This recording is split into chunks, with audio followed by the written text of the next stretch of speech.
Hello, everyone, and welcome to the Only Land Fan Show. My name is Kendall Lejeune, and our guest today is Logan Swanson. Logan Swanson is a land investor, deal funder, podcaster, and land marketer.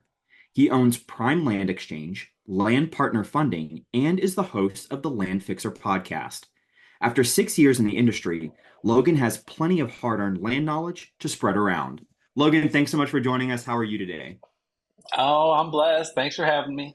Yeah, man. Thanks so much for joining us. So you've been on our show before where you shared so many great insights, and now you're back by popular demand to talk about a very specific topic, which is how to build a huge builders list or buyers list rather. So can you talk a little bit about, before we jump into that topic, can you talk about give us a little bit of background about who you are for those that are listening that might not know what your journey is? How did you get to where you are today? Yeah, man, it's never easy, like a quick way to answer that. I think I started 6 years ago doing a Land Geek course, kind of like everybody else, listening to podcasts, whatever else. Started flipping desert squares, got closer to DFW, population centers, bigger deals, started on the subdivision train and the development train. And now we're doing funding. And along the way, I had the whatever gift or curse, whatever you call it, of having a huge land inventory. And I ended up doing a lot in marketing, learning how to market land, get creative. Because when you have 100 or so properties in inventory that you're trying to market all in different states and locales, posting on Facebook Marketplace just doesn't cut it anymore. Yeah, I got pretty deep into land marketing, ran a program for some folks, marketed, I don't know, probably thousands of properties during that time period. Closed the doors for a while because we were doing mostly social media marketing, but we've just reopened them with a whole new marketing strategy that we're bringing to the people today. And yeah, along the way, built a nice big buyers list, learned how to manage the data, underwrite deals, all the good stuff.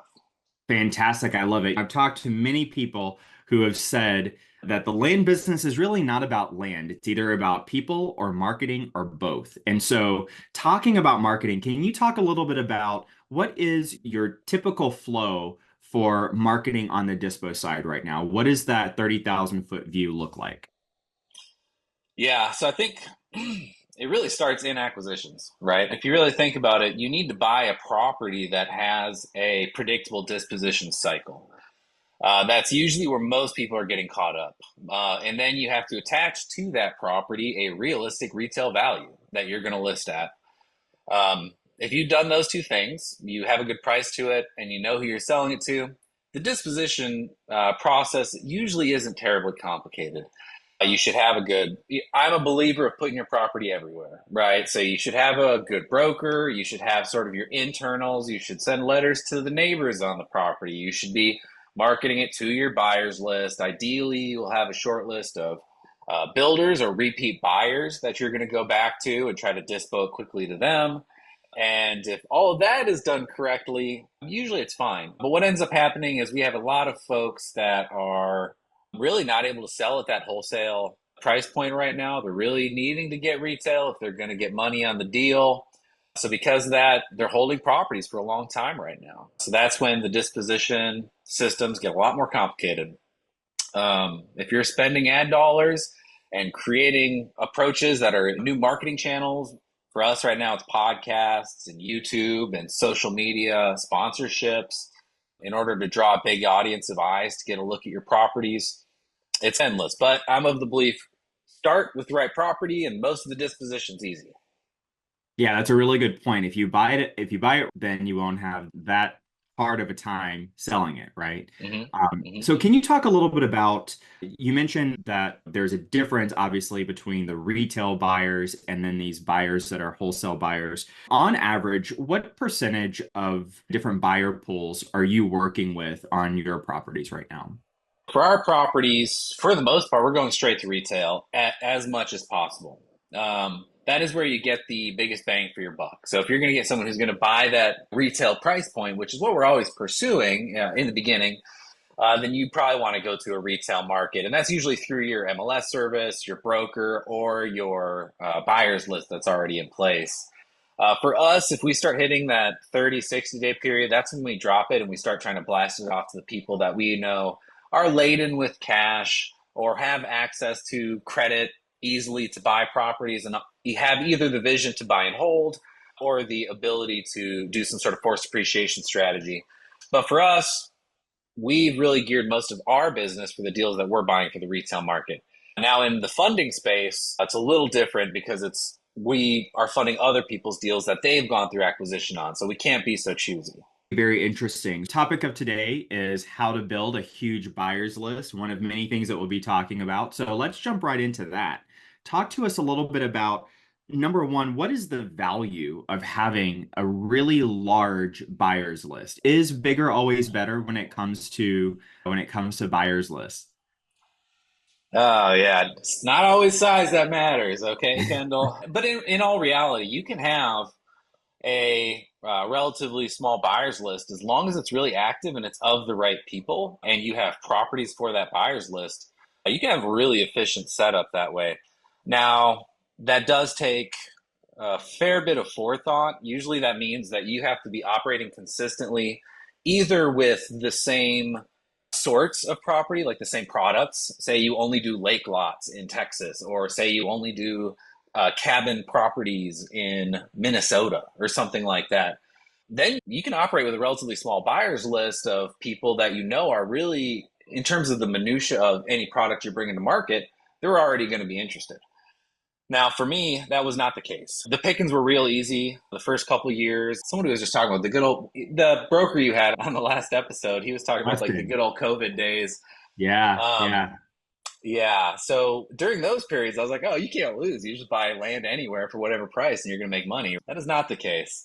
So for me, what we ended up having to do was build a very large, very complex, and expensive to manage buyers list that took a lot of energy, effort, and creativity to stay in touch with, provide value to, and effectively or ultimately try to drive to a closing table. So, in the simple one, I think it begins with start with the end in mind. This is my advice to new land flippers this day is we're in a relatively competitive environment. The buyers don't really want to sell their land. The sellers don't really want to buy the land at the price that we want to sell it for. So the way to really be competitive is to have that specific product or region that you're going to be excellent um, operating within. But if you are the land investor that says, hey, I'm going to go buy some Oklahoma properties and then I'm going to run over to Florida, and if that doesn't work out, I'll go to Connecticut, then you're going to have a high quality CRM. You're probably going to have a separate software just for email and text message, follow up, drip campaigns. You're going to have tags on all the leads coming into your system. You're going to have a pretty dynamic website that's able to do all of that stuff for you. Otherwise, you're going to be the one sitting there clicking and adding Texas tags and Florida tags and whatever else to every lead. And it becomes very unmanageable very quickly if you have a big inventory and it's well spread out. Yeah, those are some really fantastic points. Lots to unpack in there. First, let's jump back. If someone's listening to this and they are looking at starting to branch out and start working different markets, that maybe they started in a specific market, they're starting to branch out, different markets, they're looking to build their buyers list. What would you consider to be large? Because we keep saying large buyers list, small buyers list. Oh, Do you have an idea in terms of what the size for your definitions are for those lists? I would say that we have a pretty large buyers list that's actively engaged at around 30,000 people. I know a lot of land investors that are doing a few deals here and there that if you have an actively engaged audience of about 1,000 people or 1,500 people, that's great. When we started, we sold deals to our buyers list when we had a couple hundred. So it really, if you have, like I said, the right inventory and the right people interested in that inventory, it doesn't take a lot. But if you're going to spread it out over a map, it does take a lot. And yeah, we can go into all those different details. You just tell me where you want me to head. Yeah, when I first got into, I first started in the real estate space and wholesaling houses. And among house wholesalers, that was a huge thing is like the buyers list. That was Mhm. the golden chalice of all business was this buyers list. And people were touting, oh, I have this many on my buyers list. And then they would trade or sell part of their buyers list. Mhm. And it was just dump all of these names onto a spreadsheet, right? And just grow the spreadsheet and then just throw it into a mass email blast whenever you have a property. So we know that there are a lot more intricacies that go into that. So you mentioned first the CRM and managing these lists. Can you Mhm. talk a little bit about what CRM do you use and what features are most important? You mentioned you touched on tags a little bit, but can you talk about which features are really important whenever you're building that buyer's list? Yeah, and I'll start by I'll differentiate. We actually have a CRM and a separate software that just does email marketing and text marketing in bulk. So we are pretty nerdy on our end. So we have built our own CRM off of the Monday.com platform that allows us to move acquisitions through, move dispositions through, but we use the same one for our funding company. We use the same one for our marketing company. So we've had to be very creative in building everything out so it's all compiled into one central location. We're also opening a coffee shop here in Dallas, and that's in Monday because it's fully customizable. You can do whatever you want. Yeah. So we'll start with the CRM. I would not suggest if you're a newbie going to create your own. It's one of the great time wasters that will disillusion a new Yeah. investor. If Yeah. you feel like you have to go reinvent the wheel just to do your first deal, good luck. You're gonna have not have a great time of this. I've suggested in the past a great, I guess I don't know how much it is now. I think it was like 70 or 80 bucks a month back when I was using it. But Follow Up Boss is extremely powerful, very capable and robust. It does still take a little modification to get it land investor ready because it is not built for land investors, but it has some really key features, right? It's got native VoIP, so your phone calling and your text message are done natively through that CRM. So it allows you to be digging through your contacts, and if you feel like you want to reach out to somebody, you just type a text message and send it right there in your CRM. There's a lot of them that don't have that capability. Other than that, I do know there's some out of the box ones that are made for land investors. I think some of the guru sort of educational people will have some in place already. I haven't heard great reviews about most of those. And I do know that, what's his name? Pebble. There's one called Pebble that I believe is excellent and just built for land investors. So if you're getting Yep. started, I suggest getting something small, easy to manage. It's going to be able to store all your information. You're going to be able to do your outreach. But if you expand, you are going to need something that is able to manage all the information. What do we mean by manage all the information, tags, all that sort of stuff? For us, when we started, we didn't need a whole lot. It was like, all right, if you have 400 leads in a bucket, it doesn't take a lot of sifting to get through it. But when you start getting thousands of leads in a bucket and you're operating in, say, let's not use me as an example, but say let's use someone who operates in one state but in 7 counties that are distinct. Then if you are selling a property in, say, let's do Texas, say you're selling a property in Wood County, Texas. When a lead comes in, somebody says, raises their hand, says, I'm interested in buying this property. You get their phone number, you get their email, their social security. No, don't get their social security, just kidding. You get that information, you plug it into the CRM, and you want to put Wood County so you know where they're interested in. So the next deal you get in Wood County, you're able to reach back out to them. Now that's tagging 101. But in reality, it's not just location. There's a lot of different things that you can tag your leads with. You can be as complex or as simple as you want, depending on how complex or simple your business is. If you're dealing with 1 to 5 properties at any given time, you probably don't have to be over the top. If you're dealing with a specific product, like you're only dealing with lake lots, then maybe location's fine, or price point and location is fine. But for me, in our marketing company, we used to run ads that effectively landed in 11 different templates, all which were different sentiments or motivations for people to buy land. So somebody might opt in through an ad that we geared towards the recreational buyer, and it's for the state of Texas, and the land that was demonstrated was a lake lot. When that flowed into our CRM, it was going to get all 3 of those tags. It was going to say Texas land, it was going to say recreational buyer, and it was going to say lake lots.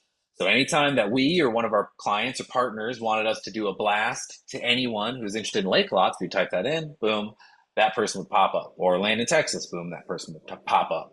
But it can be acreage, price point, sentiment, the type of buyer, right? We were talking about retail or wholesale buyers. We used to have all of our leads in one big bucket, so that included acquisition and disposition leads. So we would just have an acquisition tag that we'd use to funnel out all the acquisition leads, and a disposition tag that was for all the dispo leads. It's endless, especially if you have a really clever CRM, one that works really efficiently and allows you to be fully customizable.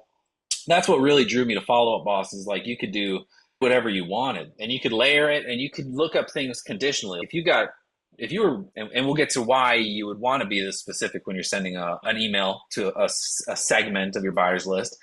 But if I got a new lot in Texas that was by a lake, under 1 acre, and below $50,000, and it was best for a builder, I could go into my sandbox and I could just search for any lead that had all of those tags.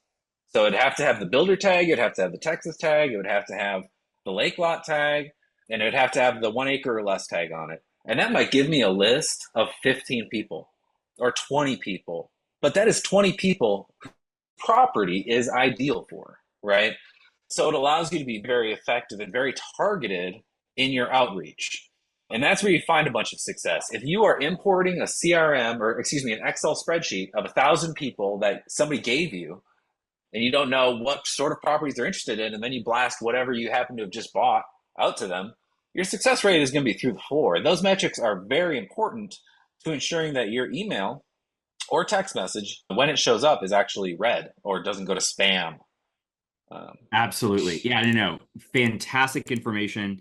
And again, I just have these like flashbacks of these spreadsheets when I first Yes. started my career where it's okay, we can do a text blast to 20,000 people, but if that property that we're trying to sell is really only super suited for maybe 10 of those people, I would much rather pick up the phone and call each one of those 10 people and tell them about Mm-hmm. it than do a massive text blast to a few thousand people that may not even open the email, right? Yeah. And we're still in a people business, right? So you can Absolutely. actually maintain something like a relationship with these very small groups of people, even if they are just a few names in a huge CRM. Um, Follow Up Boss, my CRM, a bunch of CRMs allow you to take notes. So if I had a conversation with them, but it was 3 hours or 3 years ago, I still have those notes that says like, daughter got married, anything that came up in our conversation would still be tagged there. So if I did pick up the phone or I sent a very specific email to that person, they would not feel like I just sent this bulk email to thousands of people. They'd feel like, oh dang, Logan remembers me from 3 years ago. Yeah, It's a much more is powerful stance.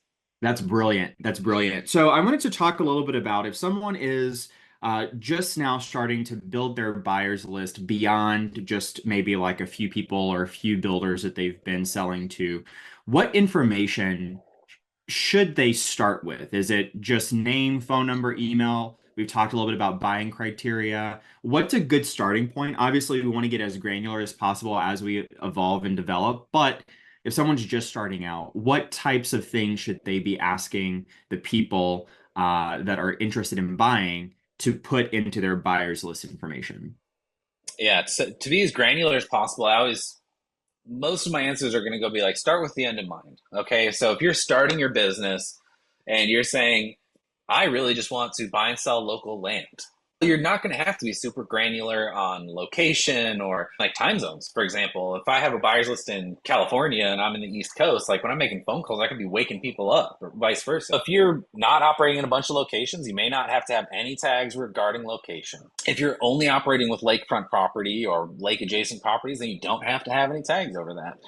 So it really comes down to just how broad or narrow your terms are going to be. But obviously, the basics are you need to be able to either pick up the phone and call them or send them an email. So you need those two pieces of information.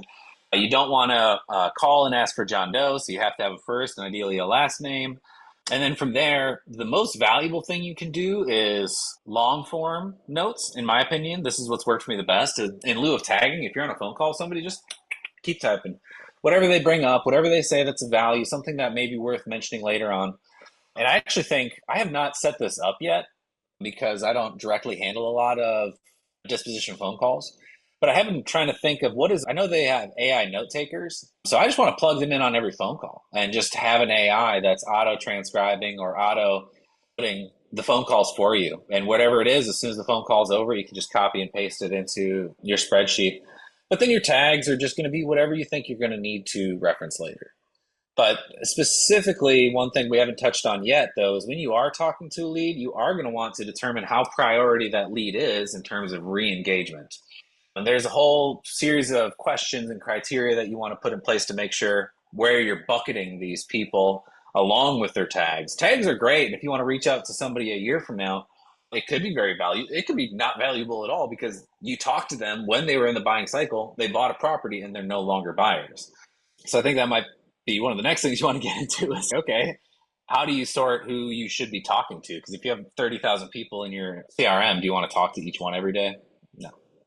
Absolutely. No, that's fantastic. And yeah, the minute you started talking about tags, my mind immediately went to how could we use this for AI, right? Could we Mhm. just have a transcript, plug it in, have some type of like automatic zap that creates the tags and then you can import those over. Definitely some great opportunities there. Before we dig into the engagement of the list, I'd like to talk a little bit about what are some strategies that you have to organically build your list. So let's say someone doesn't want to run ads just yet. They want to do this in an organic, free way.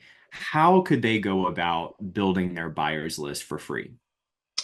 Yeah, so it can be pretty specific again on product, but for me, my list started and lived on Facebook Marketplace for a long time.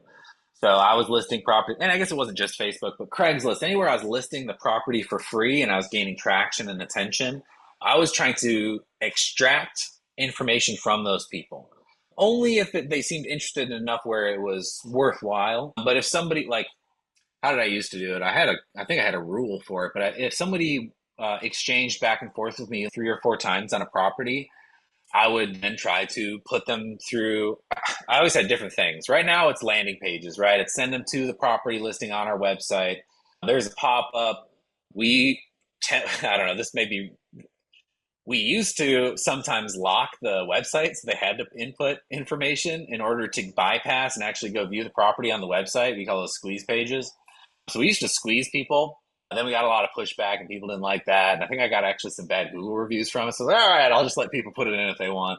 But you, instead of manually grabbing that information and typing it and adding it to a CRM, you should have a form on your website or wherever you're directing traffic.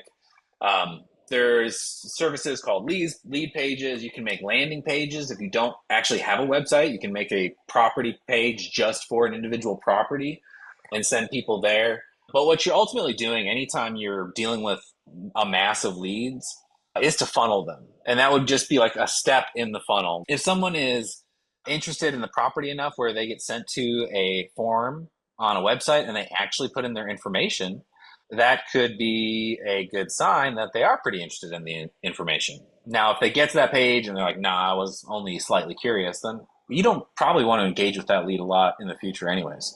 There's a lot of different ways to do it. Sometimes people don't want to do that. So they would say, hey, call me, and they'd send me their phone number right away. I would copy that phone number and I would say, hey, I have a one sheet, or I call it a spec sheet.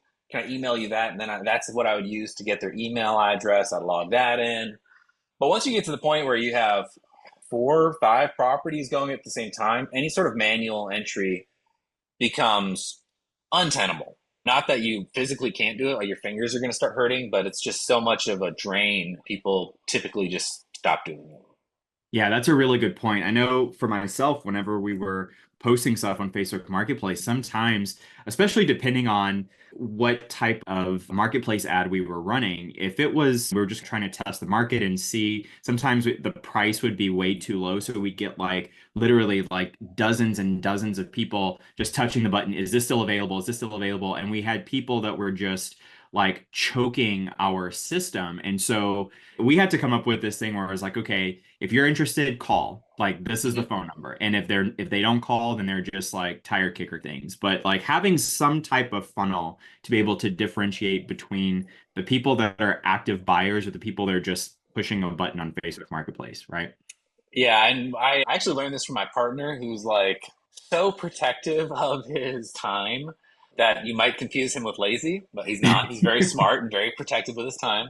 But whenever he would list something on Facebook Marketplace, he would say, read in full before messaging. That was what it would say. And then it would list all the details of the property.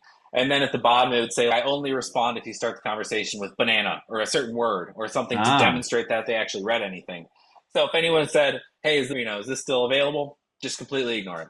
And he would just move yeah. on with his life. And he's, if they are not at least willing to read the entire description, why would I spend a minute of my time on them?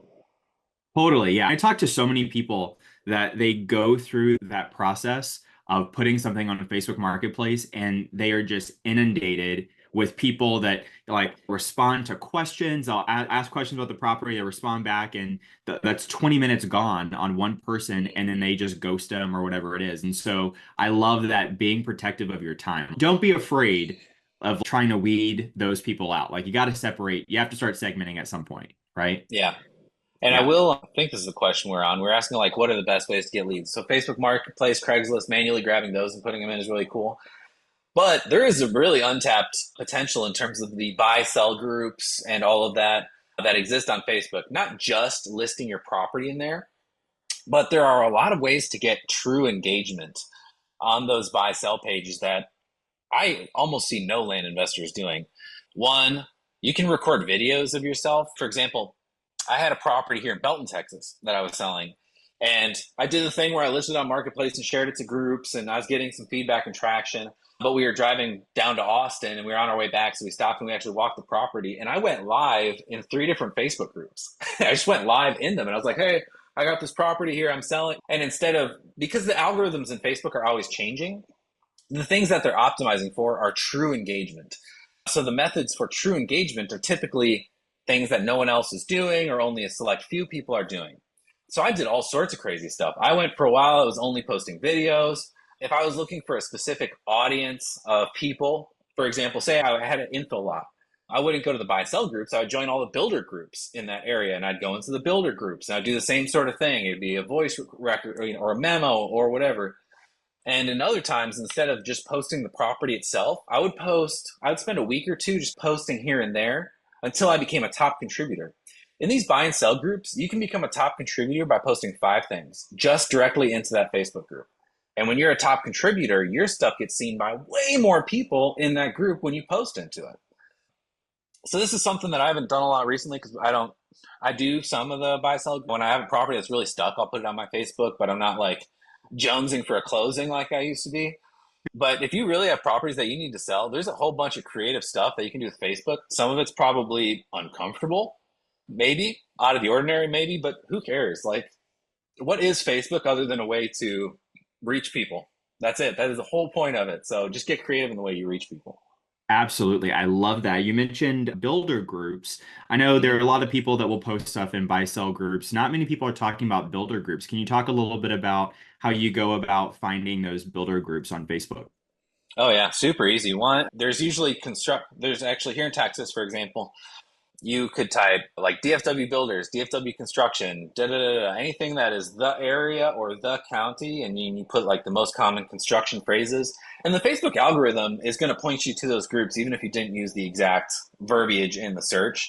But something that is very important is you do the same thing, but you use Spanish words, okay? Because there's a Mhm. bunch of builder groups that are just Spanish. And for us, if you're doing a home site or something that's say under $100,000 and you desperately need a cash buyer, I don't know anybody who's holding cash like contractors that are good at what they're doing. So I sold a bunch of properties to Hispanic speakers that are just, they have cash. This is why they've been saving, is to find a great deal. And if most of us are posting our stuff in the English and the English buy sell groups, there is a huge audience that is cash heavy that we're missing completely, and who's honestly in most states in the South are actually doing the construction. Those are the people that are actually building. So if you want to talk to them directly, that's the way to do it. Also, a good way to start is in lieu of listing a property right away, you ask for subcontractors. Hey, I need land clearing subcontractors because we usually need those anyways. I need subcontractors for hauling dirt in and out. And you make a few posts like that, all of a sudden you're a top contributor in that group. I will go into Google Translate and use the translate function. I won't post it in English. And then you just use the Google Translate on the other side when you're talking to folks, and nobody's surprised if you don't speak Spanish. It's just how that stuff works. Yeah. So you can get a bunch of engagement. You can get a bunch of people who are interested in working with you or for you, and then you can say, "Hey, are you actually interested in buying this property?" And I have sold properties to people who are actually just contractors that initially reached out to help me work on it. Hey there, land fans. If you're enjoying this episode and would like to see more episodes like this, please be sure to let us know by liking and subscribing below. Yeah, that's fantastic. Either would you be interested in buying, or do you know anyone who's looking to Yep. buy? I'll give a referral fee. That's Yep. love that. That's brilliant. So good. Switching gears a little bit from the organic ways, can you talk a little bit about how you build your list through paid options?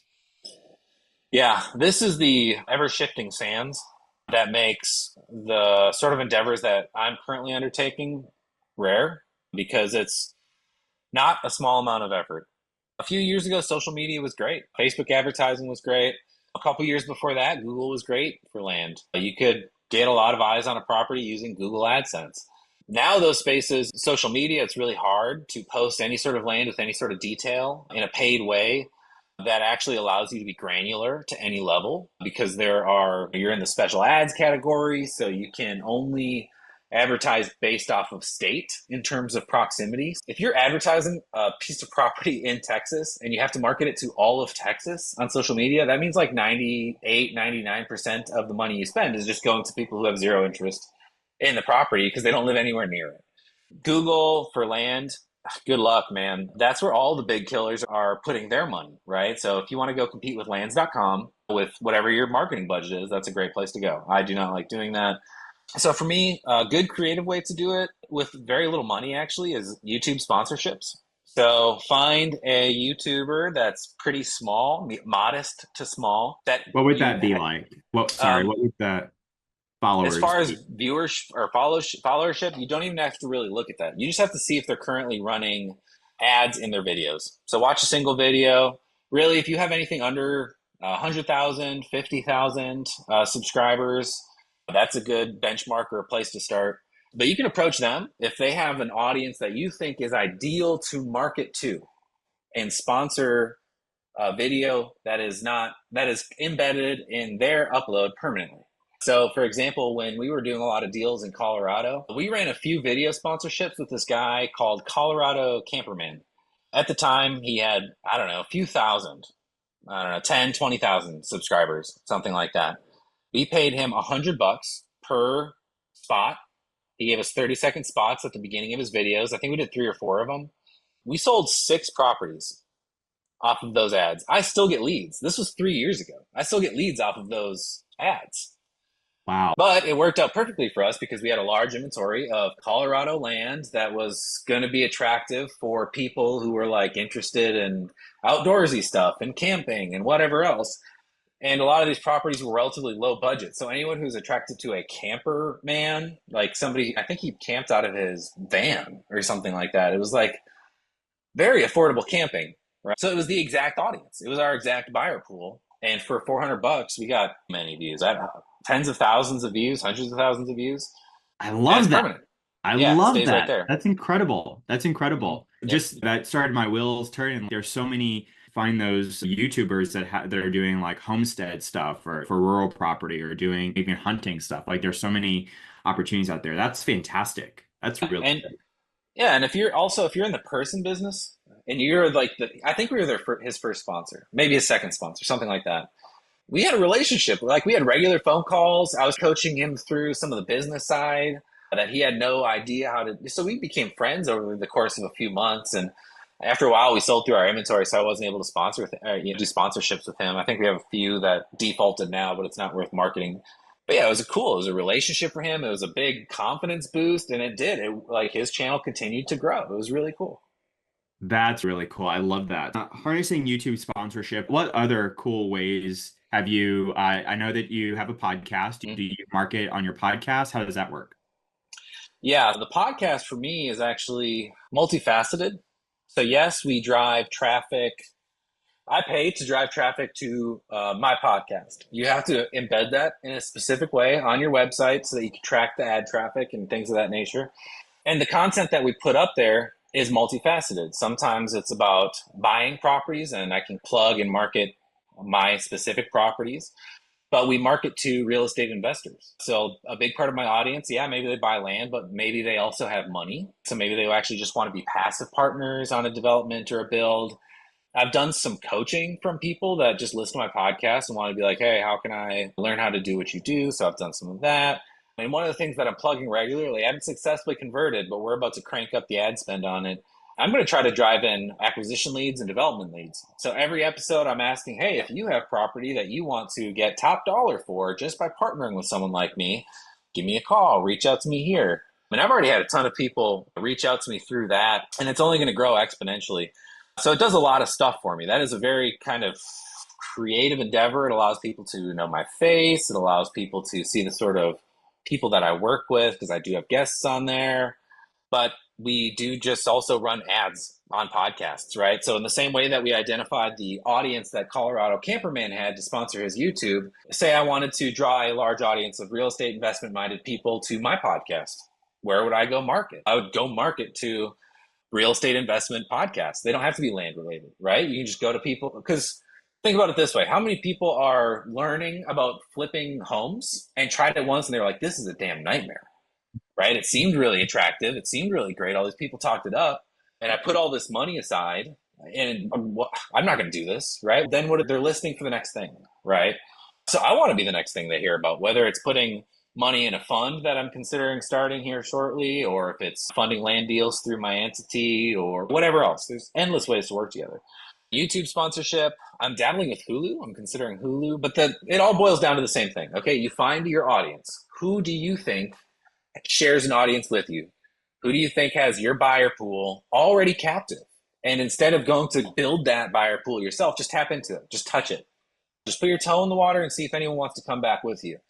When you start doing that, though, you have to really be more evolved. You have to have things in place like a really well-established website that's going to do this stuff for you. If you have to have something that'll support, say, 100,000 people going to your website. If you do a big marketing campaign, you can crash a website just from traffic, right? You need to be able to absorb that information, have it organized with tags, and go to where it needs to go correctly. For us, if we still retarget people using social media, so we have to have all of the things in place in order to get that audience funneled so that we can retarget it correctly for social media marketing. And more than anything, you have to have a lead magnet. You have to have a reason why someone would go from, say, a podcast or Hulu or YouTube or whatever and actually go to your website.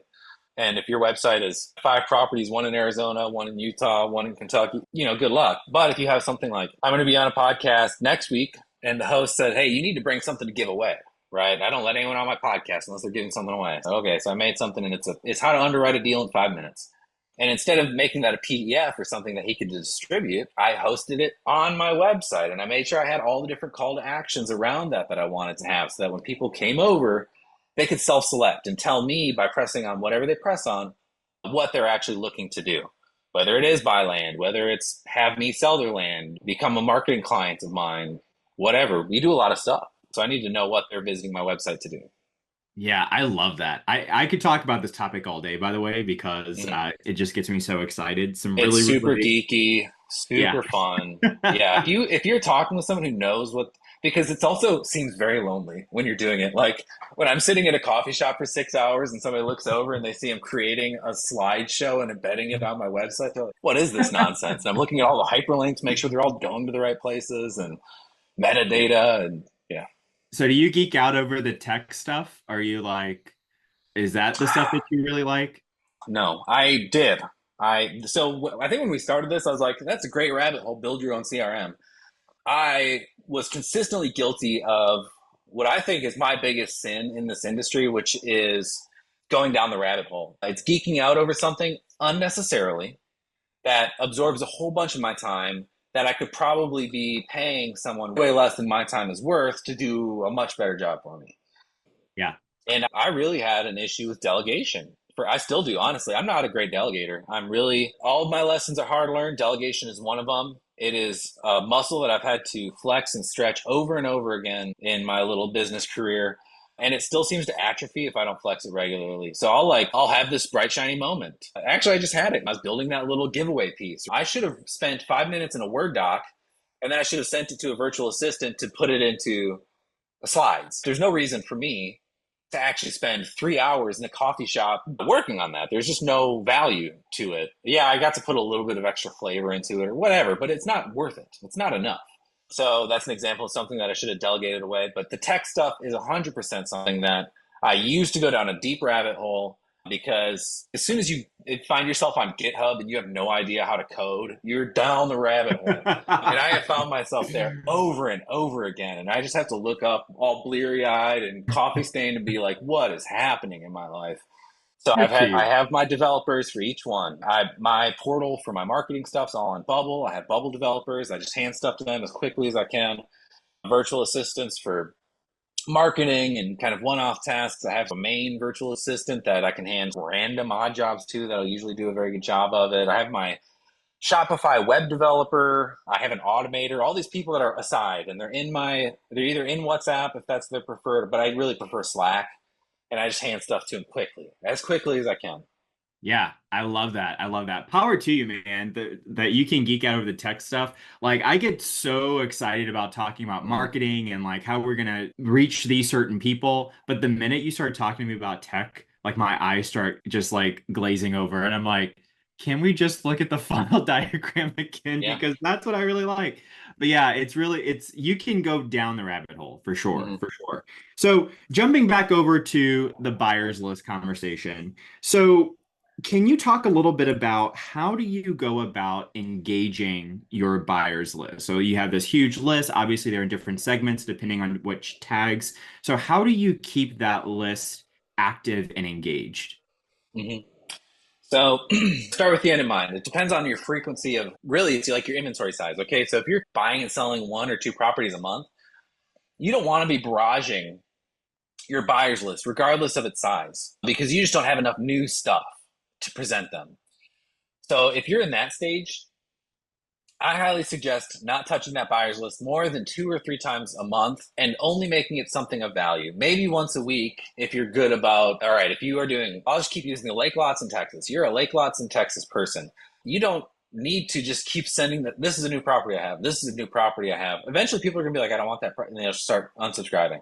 But you can actually nurture a list through education. That's what my podcast is. That's what most of our follow-up campaigns begin as.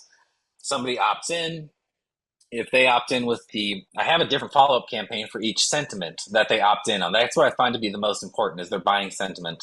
So if they're like, if we consider them builders and they fall into our CRM as builders, I have a campaign for builders. And it's a 10 email campaign with 3 text messages that just starts. And it's pretty regular for the first 2 weeks and then it phases off. And then they just fall into a general list where I actually don't touch my general bucket list almost ever. I almost never send a single email to everybody. Almost never. I would then wait until there's a reason to talk to them. Because if you are abusing it, or I guess maybe I'm sidetracking here, but yeah, in the beginning, less is more. Just make sure you're adding value with each touch. Don't just be sending the same properties over and over again. People don't care that much. Yeah, that's a really good point. Can we dig into that a little bit more in terms Mm-hmm. of what would you consider to be giving value? Because that's marketing 101, right? Like you Mm-hmm. don't want to spam your guests, you want to or your list, you want to make sure that you are providing value. And so this is a question that comes up a lot of times when I talk to different land investors and they're like, I don't know what kind of value I could be giving other than showing them what I have available. So can you talk a little bit about that? You touched on education. Give us a little bit more about that value piece. Yeah, really the equation is education, reinforcement, and then you need to direct them, right? Let's use an example of the Texas lake lots again. You could say, discuss, like septic systems can be finicky around Texas lakes. So if somebody's on your buyers list because you think they're going to buy and build someday, they are probably eventually going to have a conversation around septic tanks and they probably have no idea. So it could be something as simple as clipping 3 articles that talk about septics getting approved by the Sabine River Authority. They deal with a lot of lakes. What do you do? What are the sorts of septic systems that go in? That sounds maybe goofy, but that is something that I've gotten a very good response through is just talking about septic systems around Texas lakes. So then you want to do a little education. If that gets them to click and open it, then that's when you reinforce their buy. So it's usually 2 part. The education and the reinforcement could be like talking about land banking. It could be talking about buying land as a hedge against inflation. It could be talking about an asset class or land portfolios or whatever it is that you use to reinforce that purchase. And then you push them. So if you are just sending an email that does not ask them to do something, you're failing in your job. You need to say, check out the property here. Or ideally, like a lot of mine will have 2 or 3. It'll be check out my property here. If you want to learn more about buying land in Texas, here's a link to my blog. I used to have an ebook I would always send to people. Click here to check out my ebook on why buying land is the best investment you can make in 2024. Check out now. I use my podcast as that. Go check out my podcast to learn all about whatever the reinforcement is. There's an episode for almost all the reinforcements on my podcast, and that's very intentional because I can push people to my audience to educate them, and it's not a blog or an AI generated article. It's me it's me here. It's me talking about my hard earned knowledge that could really help solidify their decision to invest in land, to make that purchase, to pull the trigger, or at least pick up the phone and call. That's really good. What advice do you have for strategies on how to brainstorm what type of value you can be giving to your audience? So, what are topics of ebooks or what are education articles or how do you go about doing that? Do you just put pen to paper and figure it out, or is there like a research process? How do you go about doing that? Yeah, the most organic and obvious thing is listen to what people are already asking you. So if you're in Facebook Marketplace and the first question is this still available? And you say yes. And the second question is, can I trade you a minivan? And you say no. Okay, on to the next one, right? And they say, how does the water situation work? How do I get a water tap? Okay, you kind of log that away. That's something that comes up 3 times. All right, maybe that is content. How do you get a water tap in Hunt County, Texas? How do you do that? Who do you call? What do you do? How much does it cost? If you don't even have that much exposure, I don't use ChatGPT to really author much of anything, but I do use it for brainstorming a lot. So I'll go to ChatGPT and I'll ask it whatever crazy crap comes to mind. And that would be the sort of thing I'd ask it. Be like, hey, give me 100 ideas on how to market to this specific audience and add value. And Yeah. if you're really good at that, you can be like, all right, now I want you to do it as creatively as possible, and I want you to iterate it in a Texas slang or whatever. You get it to do a lot of crazy stuff. Yeah. But Oh, I love that. I love that. So good. So how often do you are you like in a constant state of cleaning your list? So trying to get tire kickers off, or is that not like a thing? Talk to us a little bit about how do you clean your list? Do you want only engaged people, or how do you approach that? yeah, there's one thing I want to make sure I mention, so I'll get to that after this. But it should be a self-cleansing process, and the way that you do it is you're just constantly looking at. So this is the reason I don't use a CRM or a follow-up boss for mass emailing. One, you can only do 100 at a time, but they just don't have the same statistics. This is why I use a software called Klaviyo. There's a bunch of them. It could be MailChimp. There's a bunch of different, Sendinblue. I don't know. There's a ton of them. I like Klaviyo because my website's on Shopify, and Klaviyo and Shopify are best friends. So what happens is I go into Klaviyo. I have a property I want to sell or market to, and what I'm going to do is hit the tags for the people that I want to send that out to. Put together the best email I can. It's got to have 3 points. It's got to have some information. It's got to have some reinforcement. Then it's going to have my call to actions. I'm going to send that out, and I'm going to sit back and I'm going to monitor click-through rate, and I'm going to monitor open rate. And you can get really granular. You can see actually what they're clicking, and then if you have I don't know how granular I want to get. So I will regularly make a page specifically on my website for a single email. So I know I'm going to send this big email to 100 people. It's super easy. I'll go to my website and I'll make a copy of a page and I'll maybe update a little bit of the content on it. I'll change the URL so that it matches the exact thing that my email is about. And I blast it off, and all the traffic that goes to that website is going to be monitored by an app called I can't remember what it's called now. It's a heat mapping app. I use a few different ones. Hotjar is the one I use now. And what that does is when people go to that web page, you're actually going to see where their cursor is, where they're scrolling, all the activities that happen on that web page itself. So not only can you see who opens it, who clicks, where they go, and then exactly what they do on that web page, how long they're there, etc. And you use as much or as little of that information as necessary in order to call the list. And what's very important, and the reason I have 30,000 on my list right now instead of hundreds of thousands, is because I'm constantly removing people. You do not want to have a bunch of people on your list that just are inactive. It adds no value. And when you're using a software or a service like Klaviyo or MailChimp or whatever, you also get billed for every email address and phone number sitting in there. And that is not cheap when you have tens of thousands of them in there. I think my Klaviyo bill is like $600-700 a month.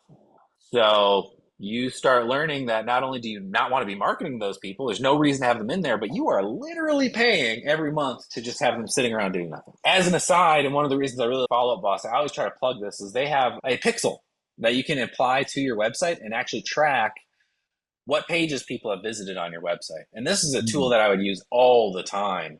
I would have a specific spot that would pop up when people went to my website. So if it tracked someone that's in my CRM that went to my website, then I'd go see what pages they're viewing. And based off of the pages they're viewing, I would send them an email just out of the blue, not saying, hey, I was tracking your activity. I'd say, if I saw they were on a property that say I've been trying to move and they went there 3 times in the last 3 days, I'd send them an email that would say, huge Texas discount. And I'd make a specific discount that looked like it was a bulk email, but specifically to that one individual person. And they'd be like, oh, I was just looking at this property. Oh my God, they're running a discount on this exact property. And I pushed a lot of people to the finish line just using that little technique. So that's a great reason to have Follow Up Boss, especially if you have a small list, because you can really monitor what's going on your website. Oh, that is so good. That is so good. Can you walk us through the process of how you qualify if a buyer is a serious buyer or they just want to be on your list? Yeah. In the past, when I was new to this, I had to literally write down specific questions I would ask on phone calls because I'd forget. Now, if I'm on a call, I'm able to be a lot more straightforward, but effectively you're answering the same sort of questions. And this gets back to what we were talking about earlier, like what's a hot lead, what's a warm lead, what's a cold lead. A hot lead is somebody that you're in conversation with that wants a property that you own. That's really important. A lot of people that are talking to you actually want a property that's not the one you own. They want a property like the one you own, but a little bigger or a little smaller. I wish it was on the other side of town or whatever. So they actually have to be interested in a property that you own, which is rare, more rare than you think. Two, they have to actually be intending to purchase that property in short order. So the first question you answer by saying, hey, what are you hoping to do with this property? Is this the right size? Are you familiar with this area of town? And they're like, the right person. I've had this conversation before where they're like, I've literally been looking at this exact property for the last 2 years, wanting to buy it, and I didn't know how to buy it. And I had just bought it. So it's perfect. I know they want the property. Then the second question is like, how soon are you going to want to buy this? There's a ton of different ways to phrase this, but you don't really want to be spending a bunch of time on somebody who's, oh yeah, I'm not buying. This is insane. But there are so many people that are just, I think older maybe, but they just want to talk to you. They just want to this is just a mechanism for them to get a little bit of attention or engagement. So you ask them a direct question. I got other people waiting to talk to me about this property. Are you ready to buy now? They're like, no, really, it's 3 to 6 months, or I haven't talked to my bank yet. My wife doesn't even really know that I'm looking right now. Okay, this is not a conversation you should be having right now. So those are the two biggest ones. You want to get those answered as quickly as possible on a phone call. And then the third is, do they have the ability to make a purchase? A lot of people are talking to you about a property that they desperately want, and if they could, they'd buy it overnight, but they just don't really have the money. Or the only way that they could afford it is to get a 50% discount or whatever else. Or you have to owner finance it to them, but you can't owner finance this deal because of some capital restriction or whatever. So then you have to ask them, is this something that you have money for? Like, all right, if we could sign a contract for $25,000 today, I establish this is the property you want, I establish that you're ready to purchase. If I send this to title, are you ready to close? And they're like, no, well, I actually have to go. My uncle, I got to borrow money I got to sell my truck. I got to sell my truck. This RV's been sitting in the driveway. I got to sell the RV, or I have this other property I need to sell first. And then they start trying to trade crap with you. I got a motorcycle and a ski-doo. And those are the three biggest things. If all of those things add up and they're still hesitant, that's when it's just more of a reinforcement game. It's justify the purchase. There's a lot of different ways to push someone to the finish line. And most of it is just reinforcing their decision, making sure there's a clear path. This is something that's very commonly missed in our industry. People are ready to purchase and they just don't know how. And this land seller is thinking that they're going to, all right, let's send it to title. If this is their first time buying a property, they may not fully understand the mechanism or the process to even purchase it. So they might be dancing around that question because they don't want to sound dumb. So this is like one of the first things, if you have a website or a landing page or even on your Facebook, whatever you're using to represent your business, is just make it as explicit as possible. How the purchase process works, rough timelines, when money's going to transfer, how do they ensure that their money is going to be safe through the process? Like the standard FAQs are missed all over the place or just hard to find on websites. So I used to have, if I thought I had those three questions answered, I'd be like, okay, cool. If we sign a contract today, I have a title guy local. I've closed a bunch of deals with him. Are you familiar with how purchasing land works?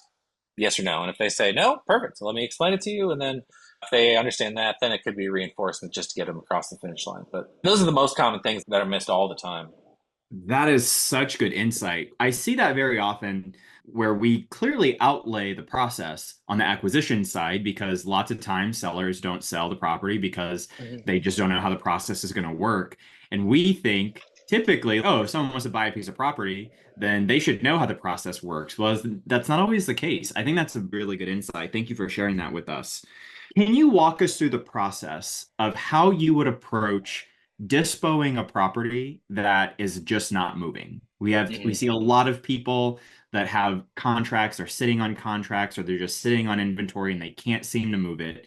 So, what are some of the major steps or huge processes that they can go through in order to move that property? Yeah, if that's conditional on what they consider long on market, right? For me, long on market is 90 days. Brad, I know long on market for you is like 45 days. That puppies, let's move them. So if you have a property that's been sitting in inventory for say 90 days, the first thing you need to do is get up off the sofa wherever you're working, walk to the bathroom, look in a mirror, and get honest with yourself, right? Get honest with yourself about what you're listing this property at. If it's been sitting on market for 90 days and you're not getting a lot of activity or not really much serious interaction at all, you're the problem, mister. You need to lower the price. You need to get realistic on what's your minimum sell price and try to get it there quickly. Or if it's the sort of thing where you have excess capital and you can put some lipstick on that peg, then go about it, right? It could be a lot of lakefront properties, for example, are poorly, not maybe poorly marketed, but poorly shown. Because when you go to the lot, like this is a big problem with land anywhere, but if you go to a tree lot and you pull up and you get out of your car and you look around, you're like, where? What am I looking at? It's dense trees. I can't see anything. I can't see what's on the other side. I got my high heels and I'm not about to go exploring in there. So it could be like, all right, clear a path from one side to another, or clear out an ideal home site, or it could be get somebody in there that's willing to walk the property with a camera on their head. That's something that is really affordable. Oh, that's cool. It did a bunch of hearts. I don't know. That's something that's actually I've been considering trying to get droners to do on all my properties is to put on a camera and walk around. But yeah, ugly land is ugly land. It's hard to sell. If the issue is you can't lower your price to draw attention, then you got to get a microphone, and that's when you have to examine your budget, right? You're talking to Robin Sive a couple weeks ago or last week, and he was talking about, yeah, I have a real marketing budget, and he does. He's been my client before, and he has a serious marketing budget. Most land investors do not consider a marketing budget at all when they're buying a property. They see something that has a $10,000 spread on it, and they're like, "This is great. I'll do it forever."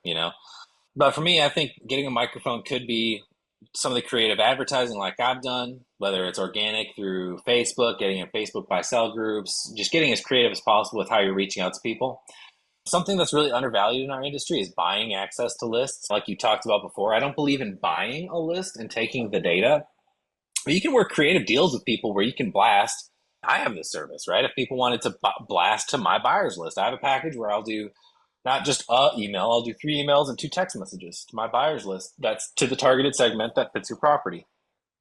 And with each one, we use the metrics. So the first email goes out, the second email only goes to the people that actually opened it. And then the next one only goes to the people that opened it. And then the text messages go to the people that opened all 3 of them and click through it. So it's very tight who you're reaching out to. Something that's very valuable that most people don't do. I think you can do that with lands.com. I think you can do that with land flip, land listing. All these services have some method where you can do an ad and go to their list. Now, if you're going to be a professional about it, you don't just blast that one property and cross your fingers. You should have your website designed in such a way that they're going back to your website at some point and getting in contact with you directly and falling into your buyer's list. But yeah, so those are some of the most obvious ways. But another one that's actually underrated is if you don't have your own broker that's willing to do this for you, you pick up the phone and you call every realtor in the area that you think might be in contact with somebody because then promise them a buyer's commission. Be like, hey, I'm really looking to move this property and have a candid conversation with them. It's listed at this price right now. I could probably go $5,000 less. I'll bump up your buyer's commission if need be, if you think you have the right person. Yeah, great point. Neighbor letters. Some of this stuff I overlook because it should be your first steps and not your last steps. But yeah, neighbor's letter, getting creative there, and not even letters. Call these people. So that's what I've had the most success with in the past is calling people, shooting out text messages. Yeah, I think those are the most obvious ones that don't demand a huge budget. But if you do have a big budget, yeah, podcasts, YouTube sponsorship. If this is an issue you're having consistently, get back in front of the mirror. Are you buying the right properties? Yeah, really good stuff. I want to thank you so much for giving us so much value today. How can we give back to you? What resources or connections are you currently looking for? Yeah, we fund deals. Landpartnerfunding.com. We'll fund some deals for you. If you need help marketing, go to the landfixer.com. Listen to my podcast, the Land Fixer podcast. That'd be great. Um, I have a really special guest coming up. We're recording tomorrow. You guys might know him. This is his podcast, so I Kendall's going can't to be wait on to hear that tomorrow. Yeah. one. Yeah, looking forward to that, man, for sure. Yeah. Me too. But yeah, other than that, if you have deals that you want to partner on, not only can we provide capital, but I've done deals. I've also just done, I don't know what you'd call it, coaching, just kind of light entitlement. If you bring me a deal, I'll help you underwrite it, help you determine what the best subdivision methodology would be, the best improvement options. I've helped people negotiate. I've helped people do creative negotiations with sellers. I've done all sorts of stuff. And actually, not this week, but the following week, I'm going to be doing something that I do every quarter, which is I go into all these Facebook groups and I say, hey, free 15-minute phone calls. I'll answer anyone's questions on anything land related. I love those. Every time I do it, I get a whole host of people that I'm now friends with and great connections and whatnot. So, yeah, those are the best ones. PrimeLandExchange.com, LandPartnerFunding.com, and TheLandFixer.com. Love it. All right. We'll put all of those links in the show notes in the video description for sure. Thank you so much, Logan. You've been just incredible, as always. Didn't expect anything less. Thanks so much. Thank you, Logan. This has been Yeah. absolutely incredible. Thank you all for joining us. And make sure to check out Logan's podcast. I'm so excited to be a guest on that podcast tomorrow, actually. So we'll be Yep. recording that episode. So looking forward to jamming with you there.